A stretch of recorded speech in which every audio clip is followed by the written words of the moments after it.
মাহিম সাহেব, আমাদের মাহিম সাহেব পিৎজা খেতে এসেছি।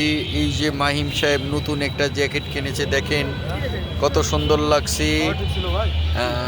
এই যে দিক দিয়ে আমরা সবাই এই যে সব পিৎজা পার্টি পিৎজা খেতে এসেছে, সবাই পিৎজা পার্টি পিৎজা খেতে এসেছি। হ্যাঁ, এই যে দেখেন কি মজার জিনিস। কে মাহিম, কেমন লাগছে তোমার? এটা ভালো লাগছে? এটা কি খেতে হয়? হ্যাঁ, কেমন কেমন মজা লাগে? হ্যাঁ, অনেক মজা, জোরে বলো। হ্যাঁ, গুড গুড, অনেক মজা লাগে মাহিমের। রাজশাহী মহিলা কলেজের সামনে খুব সুন্দর পিৎজা তৈরির নাম কি? দোকানের নাম পিৎজাস।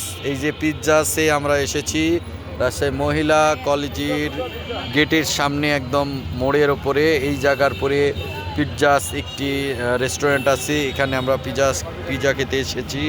এখানে ওই যে আমার মামা এসেছে। যারা আপনারা খেতে চান সবাই চলে আসবেন ইনশাল্লাহ। সবাই ভালো থাকবেন, আল্লাহ হাফিজ।